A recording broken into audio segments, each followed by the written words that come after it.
Hey team, Katie here from Equestrian Movement, and today we're doing a training on what the term over the back means. So when we're looking at the way that Hunter is working in this video at the moment, you can see that he's working in what we call hollow, which means that the way that he's lifting his head is contracting his neck, shortening his neck instead of opening up at the base of the wither.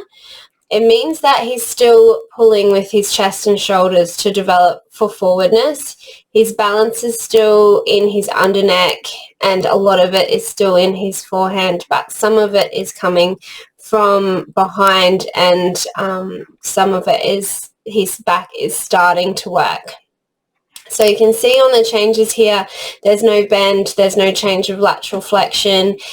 He's very straight through his back, and so that's what results in the contraction of the neck here and then the spine, and that grounds the forehand.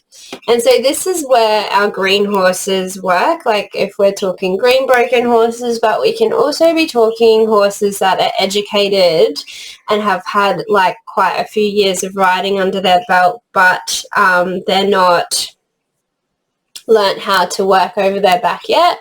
So what we need them to do is to be able to follow the contact down into a stretch so that it opens up the base of the wither, and that allows for them to come up through the wither. So that allows them to come up through the chest and the shoulders.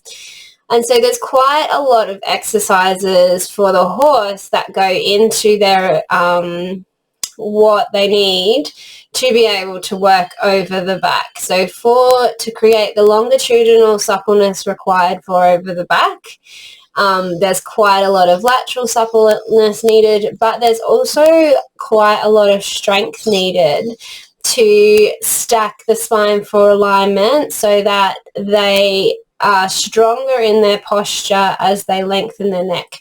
We're trying to shorten and stack their back for strength so that then their neck gets longer. And so that's what we're looking at with over the back. When they release at the base of the neck, like Hunter is doing here, we get more range of movement through the shoulders. It frees up the action of the shoulder. And so that's where we're going to develop impulsion. When you're, working your horse into a frame, if you're working it by just, seesawing their head down, holding their head down, pulling their head down into a frame, using bit pressure for submission, then you're going to inhibit the range of movement and restrict the range of movement, because you can see like how tight his neck is just in trying to give me this range of movement to start stretching over his back. If you then add your weight of your balance in your hands and your body to that, you're going to ground the forehand even more. So then they might end up, or they will end up breaking away at the third vertebrae, stressing their lower back and having overall problems through their postural alignment, trying to give you the roundness of the neck. When the roundness of the neck is the end result of good posture, we start from behind and work through to our hands. So there's quite a lot that is expected of our horse to be able to do this. The way that we structure our lesson plans and our training sessions allows for the suppleness and the strength needed for this. So lots of rein back over a pole. You can see how I'm using serpentines to develop the lateral suppleness through the changes of bend. And each time we do that change of bend, the trot gets more expressive, it starts tracking up better, but also you can see the way that his neck supples, and as his neck supples, he's taking more of his carriage, his posture, through by engaging his back and lifting at the base of his wither rather than engaging the underneck and pulling with his chest and shoulders. So he's not quite there yet. So I just wanted to show you some video of what it looks like with our horses that aren't ready. There's a lot of exercises that go into developing this. We need, working canter established both ways. I use canter poles to keep the pop and the impulsion into the canter transition, but also within the canter. The serpentine's leg yields developing around the leg, halt, rein back over a pole, tempo changes, half halts. Pretty much all of the exercises that you would expect to see in your prelim and novice dressage tests are what we need to do to get our horses elastic enough through the top line that they can engage their top line muscle for self-carriage rather than hold themselves by bracing their underneck and balancing their weight on the forehand. So you can see again in the canter, he's not over the back. A lot of the forwardness is coming from him pulling with his chest and shoulder. A lot of the balance is coming from how he engages his underneck. Just asking for submission to the bit and putting his head onto the vertical into a frame. He would do that. I can make him do that. But he needs to build top line, and so hyperextending the base of the wither and forcing him to stay in a frame will not build out the strength that I need through the chest, the shoulders, the sling muscles, the top line to actually be able to pick his forehand up for self-carriage and impulsion. So this is what you'll see in your comments in a lot of dressage tests once you get a horse into a frame, is like lacking forward, lacking impulsion, needs more forward. Or you'll have your horse find the release of pressure by sitting behind the bit, being behind the vertical, not accepting the contact. So Hunter isn't accepting the contact yet. So if I did force submission, he's just going to tuck behind it. He's not yet looking for my hands for that conversation. You can see it in how tight his lips are there. That little nudge out into the contact there was him thinking about looking for my hand. So we really need them looking for, seeking and accepting contact. So have a conversation with us first through bit pressure before we start asking them to maintain the working frame. So these little moments that he's getting, where he gets his head down is him practicing opening the base of his wither and stretching his back. That's where the action over the back is going to come from. And he just doesn't have the suppleness and the strength there to hold it yet. And so this is where a lot of riders can go wrong, is that, you could have been working on this for 12 months, 2 years, 3 years, 5 years, depending on what your riding career looks like, and all of a sudden your horse starts putting its head down, but it's not keeping it down. And so you'll have like a mad panic, like, oh, I'm never going to get it. They're never going to hold their head down. Why?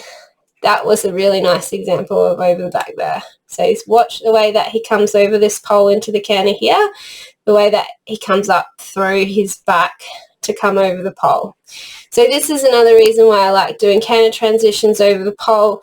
It means that they use the pole to use the natural roundedness and the scope of the canter. That starts getting them to come up over the back. So he's getting little periods of it in the canter there as well.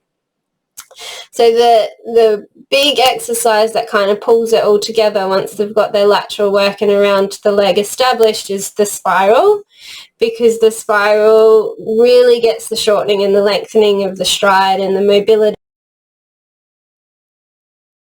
up over their back and getting that ground coverage through the shoulder. So, a lot of riders will start to get to this point with their horse and start to have a panic that, they're never going to get this frame stuff. It's too hard.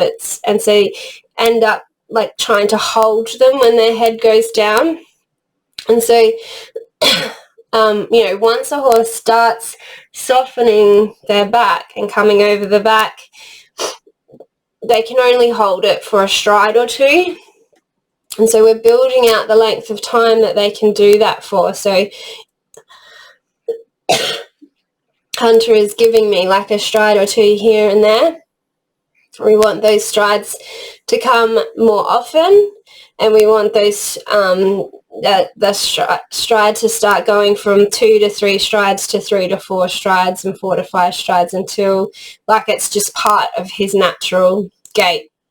And so this is, you know, that transition from kind of a green horse, or maybe I would call it a less educated horse, to an educated horse, is going through this process that they can, you know, not hollow their back away from our seat, but actually lift into us to carry us. And so the other thing that's really important here, it's really important to have hands your horse can trust, so they seek it for that communication and not brace against it. And it's also really important to have that your balance established in your independent seat, because if you're not balanced and you end up balancing on their mouth, then you end up with the tight mouth that he has there. So if you notice, you know, the moments that he has of coming over the back, he's also coming over his back to seek the contact and to work into my hands. And so that's where our self-carriage is. At the moment, he doesn't have enough strength in his bend to actually be able to hold it. So we see little moments of him opening up. Sometimes he just flexes away at the third vertebrae, which isn't what we want. We want the opening of the base of the wither there. So you can see in this one, when he does it, the stride gets bigger. There's more room, there's more action through the shoulder. If you can see there, when his head comes down, the shoulder moves more. And so that's what happens when they come over their back, and that's where your impulsion is. So there's these levels of development that the horse needs. They start with forwardness, and when they're working with forwardness, it's like where he was at the beginning of this ride, where his head was high and he was pulling with his chest and shoulders. Our horses in forwardness will create forwardness by pulling through their chest and shoulders. And there's a process of musculoskeletal development that gets them to start transferring their weight into their hindquarters, tracking up evenly through both hind legs, and then getting to the point where the lateral suppleness that we create with our exercises gets that longitudinal suppleness for them to work over the back. All the while we're looking for them tracking up evenly behind. Try not to pull back. So when their head comes above the contact to find the release of pressure, we take our hands wide instead of pulling back. And so then when their head lowers, we bring our hands together forward and down and ask them to seek, put our legs on and work them through to contact. So there, each time I ask him to find my hands when he brings his head down, to look for them again there, bringing your hands together and asking them to work into it. It's a big process, and it's a long journey. There's a lot that the horse needs to know to get to this point, and you know, quite often they have gaps in their training. They have lots of things skipped because this kind of work is not what's going to get you ribbons when you go out and compete. And so you'll be getting critiqued by the judges saying, you know, rounder frame, more bend, those kinds of things. But you always want to remember that the head carriage and the frame, you don't want to ruin the quality of movement in your effort to get the head carriage that you're going to be rewarded for. Because you know, if we think about our dressage scale, if we just create submission to contact to bring their head down, we've got no way of then developing collection. So when we are developing acceptance of contact and working into contact, we should be able to put our legs on into our hands, and the shoulders elevate, not ground. So when they ground, they go on the forehand. And there's plenty of horses that are working in prelim and novice that have their head in a frame. They're actually on the forehand. So then when you try to move through into the higher levels of dressage, it's not going to work, because you need them to feel the contact, transfer their weight onto the hindquarters and elevate the shoulders in response to that aid, not just put their head down. And so that's where the challenge is communicating to your horse to bring the forehand up and not just tuck their nose and ground the forehand. So not only does it mean you get stuck when you try to move through to the higher levels of dressage, but also is detrimental to your horse's physiological development. So you can see now at the end of our warm-up, like when we're starting to get our true training, the tightness at the base of the wither is has been made more supple and elastic. So when he is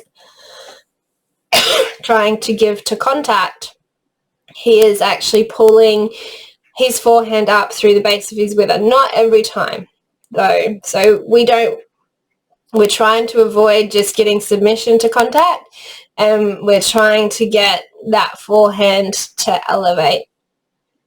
So when I take my hands forward, his nose is going out. When I ask him to sit into his hindquarters, we're seeing more range of movement through the shoulder. Not there. He's getting submission to the contact there. And we can see the difference. He's getting tired.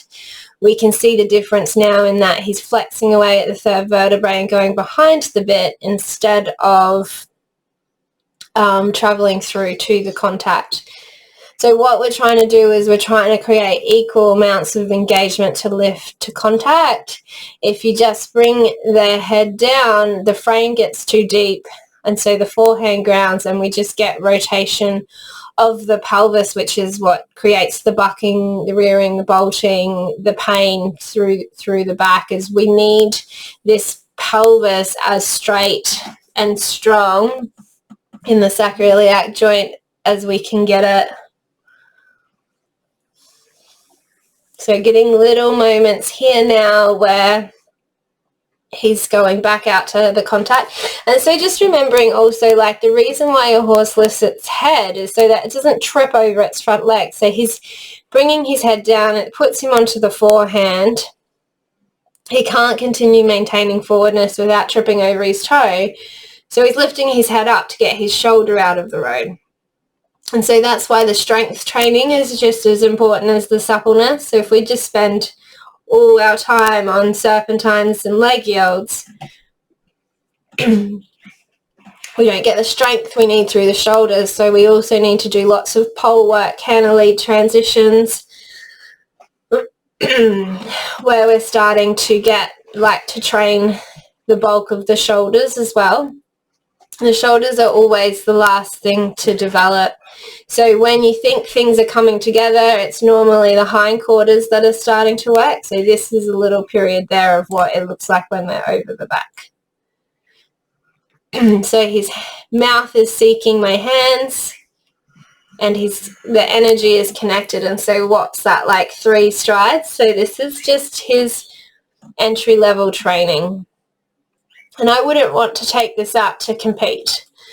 And we're going to finish the training session on that to reward him for that effort. So I hope that clears up a few of those questions there with regards to working over the back.